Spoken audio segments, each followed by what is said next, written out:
ನಮಸ್ಕಾರಗಳು ಸ್ನೇಹಿತರ ಎಲ್ಲರಿಗೂ ವಿವಾಹ ಪ್ರೊಫೈಲ್ ಚಾನಲ್ಗೆ ಮತ್ತೊಮ್ಮೆ ಸ್ವಾಗತ. ಫ್ರೆಂಡ್ಸ್, ಇಂದು ನಾವು ಪರಿಚಯ ಮಾಡಿಸಿಕೊಳ್ಳುತ್ತಿರುವುದು 30 ವರ್ಷದ ಸಂಸ್ಕಾರಪರ ಹುಡುಗಿ ನಂದಿನಿಯವರ ಜೀವನದ ಒಂದು ಪ್ರೊಫೈಲ್ ಆಗಿದೆ.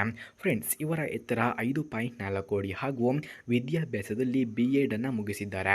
ಪ್ರಸ್ತುತ ಒಂದು ಹೈಸ್ಕೂಲ್ನಲ್ಲಿ ಶಿಕ್ಷಕಿಯಾಗಿ ಕೆಲಸವನ್ನು ಮಾಡ್ತಿದ್ದಾರೆ ಎಂದು ಕೂಡ ಅವರು ನಮ್ಮಲ್ಲಿ ತಿಳಿಸಿಕೊಟ್ಟಿದ್ದಾರೆ. ಸರಳ ಬಟ್ಟೆ, ಸೌಮ್ಯ ನಗು, ವಿದ್ಯಾರ್ಥಿಗಳಿಗೆ ಅಕ್ಕರೆಯಿಂದ ಕಲಿಸುವ ಗುಣ ಇವರದ್ದು. ಇವೆಲ್ಲದರ ಮಧ್ಯೆ ನಂದಿನಿಯ ವಿಶೇಷತೆ ಎಂದು ಕೂಡ ತಿಳಿಸಲಾಗ್ತಿದೆ. ಹಾಗೆ ಸ್ನೇಹಿತರೆ, ನಂದಿನಿಗೆ ಬೇಕಾಗಿರುವಂತಹ ಗಂಡು ಈ ರೀತಿ ಇರಬೇಕಂತೆ ನೋಡಿ. ಒಬ್ಬ ಸುಶಿಕ್ಷಿತ ಹಾಗೆ ಕುಟುಂಬದ ಮೌಲ್ಯವನ್ನು ಅರ್ಥ ಮಾಡಿಕೊಳ್ಳುವ ಹೊಣೆಗಾರಿಕೆಯುಳ್ಳ ವ್ಯಕ್ತಿ ಬೇಕು ಎಂದು ಬಯಸುತ್ತಿದ್ದಾರೆ. ಅವರು ಬಯಸುವುದು ಮದ್ಯಪಾನ, ಧೂಮಪಾನದಿಂದ ದೂರ ಇರುವಂತಹ ವ್ಯಕ್ತಿಯನ್ನ, ಹಾಗೆ ಕುಟುಂಬದವರ ಜೊತೆ ಪ್ರೀತಿ ತುಂಬಿ ಬದುಕುವ ಗಂಡು ಬೇಕು ಎಂದು ಬಯಸುತ್ತಿದ್ದಾರೆ. ಜೀವನದಲ್ಲಿ ಕೈ ಹಿಡಿದು ಸಾಗಲು ನಂಬಿಕೆಯನ್ನು ಹೊಂದಿರಬೇಕಂತೆ. ಅರ್ಥ ಮಾಡಿಕೊಳ್ಳುವ ಗುಣ ಮತ್ತು ಪ್ರೀತಿ ಸಾಕು ಎಂದು ಬಯಸುತ್ತಿದ್ದಾರೆ. ಇಂತಹ ಗುಣಗಳು ಯಾರಾದರೂ ಇದ್ದರೆ ನಂದಿನಿಯ ನಂಬಿಕೆಯಾಗಿರುತ್ತಾರೆ.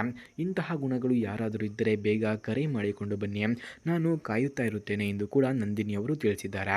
ಫ್ರೆಂಡ್ಸ್, ಯಾರಿಗಾದರೂ ಈ ಹುಡುಗಿಯ ಫೋನ್ ನಂಬರ್ ಅಥವಾ ಅಡ್ರೆಸ್ ನಿಮಗೆ ಕಾಲ್ ಮಾಡೋದಕ್ಕೆ ಬೇಕಾಗಿದ್ದರೆ ಮೊದಲು ನಮ್ಮ ಚಾನಲನ್ನು ಸಬ್ಸ್ಕ್ರೈಬ್ ಮಾಡಿಕೊಳ್ಳಿ.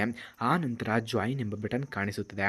ಜಾಯಿನ್ ಬಟನ್ ಮೇಲೆ ಕ್ಲಿಕ್ ಮಾಡಿ ನಮ್ಮ ಮೆಂಬರ್ಶಿಪ್ಗೆ ಜಾಯಿನ್ ಆದವರಿಗೆ ಮಾತ್ರ ಇವರ ಫೋನ್ ನಂಬರ್ ಹಾಗೂ ಅಡ್ರೆಸ್ಸನ್ನು ನಾನು ನಿಮಗೆ 100ಗೆ 200% ಸೆಂಡ್ ಮಾಡುತ್ತೇನೆ.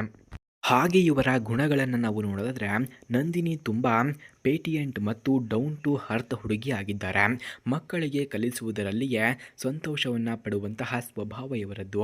ಅವಳ ಹವ್ಯಾಸಗಳಲ್ಲಿ ಪುಸ್ತಕವನ್ನು ಓದುವುದು, ಕವನವನ್ನು ಬರೆಯುವುದು ಮತ್ತು ಸಾಂಪ್ರದಾಯಿಕ ಸಂಗೀತವನ್ನು ಕೇಳುವುದು ಇವರ ಮುಖ್ಯ ಹವ್ಯಾಸವಾಗಿದೆ. ಕುಟುಂಬ, ಸ್ನೇಹಿತರ ಜೊತೆ ಒಗ್ಗಟ್ಟನ್ನು ಕಾಪಾಡಿಕೊಳ್ಳುವ ಗುಣವನ್ನು ಕೂಡ ಹೊಂದಿದ್ದಾರೆ. ಹಾಗೆ ಸ್ನೇಹಿತರೆ, ಇವರು ಅನುಭವಿಸಿದಂತಹ ಕಷ್ಟಗಳನ್ನು ನಾವು ನೋಡಿದ್ರೆ, ನಂದಿನಿಯ ಬಾಲ್ಯ ಸುಲಭವಾಗಿ ಇರಲಿಲ್ಲ. ಆರ್ಥಿಕ ತೊಂದರೆಗಳು, ಕೆಲವೊಮ್ಮೆ ಸಮಾಜದ ಒತ್ತಡಗಳನ್ನು ಎದುರಿಸಿ ವಿದ್ಯಾಭ್ಯಾಸವನ್ನು ಮುಂದುವರಿಸಬೇಕಾಯಿತು ಎಂದು ತಿಳಿಸಿಕೊಟ್ಟಿದ್ದಾರೆ. ಆದರೆ ಹಿಂಜರಿಯದೆ ಓದಿ ಇಂದಿನ ಸ್ಥಿರವಾದ ಶಿಕ್ಷಕಿಯ ಜೀವನವನ್ನು ಕಟ್ಟಿಕೊಂಡಿದ್ದಾರೆ. ಅವರು ಅನುಭವಿಸಿದಂತಹ ಕಷ್ಟಗಳು ಇಂದಿನ ಬಲ, ಸಹನೆ ಮತ್ತು ಧೈರ್ಯಕ್ಕೆ ಕಾರಣವಾಗಿದೆ ಎಂದು ಕೂಡ ತಿಳಿಸಲಾಗ್ತಿದೆ. ಅಂತಿಮ ಆಹ್ವಾನ: ಇಂತಹ ಸಂಸ್ಕಾರಪರ, ಹೊಣೆಗಾರಿಕೆಯುಳ್ಳ ನಂದಿನಿಯ ಜೀವನಕ್ಕೆ ಸೂಕ್ತ ಸಂಗಾತಿಯಾಗಬಹುದೆಂದು ಭಾವಿಸುತ್ತಿದ್ದರೆ ನಿಜವಾದ ಸಂಬಂಧಕ್ಕಾಗಿ ದಯವಿಟ್ಟು ಸಂಪರ್ಕಿಸಿ. ಫ್ರೆಂಡ್ಸ್, ಈ ಹುಡುಗಿಯ ಫೋನ್ ನಂಬರ್ ಅಥವಾ ಅಡ್ರೆಸ್ ನಿಮಗೆ ನಿಜವಾಗಿಯೂ ಬೇಕಾಗಿದ್ದರೆ ಮೊದಲು ನಮ್ಮ ಚಾನಲನ್ನು ಸಬ್ಸ್ಕ್ರೈಬ್ ಮಾಡಿಕೊಳ್ಳಿ. ಆ ನಂತರ ಜಾಯಿನ್ ಎಂಬ ಬಟನ್ ಕಾಣಿಸುತ್ತದೆ. ಜಾಯಿನ್ ಬಟನ್ ಮೇಲೆ ಕ್ಲಿಕ್ ಮಾಡಿ ನಮ್ಮ ಮೆಂಬರ್ಶಿಪ್ಗೆ ಜಾಯಿನ್ ಆದವರಿಗೆ ಮಾತ್ರ ಇವರ ಫೋನ್ ನಂಬರ್ ಹಾಗೂ ಅಡ್ರೆಸ್ಸನ್ನು ನಾನು ನಿಮಗೆ 100ಗೆ 200% ಸೆಂಡ್ ಮಾಡುತ್ತೇನೆ. ಧನ್ಯವಾದಗಳು.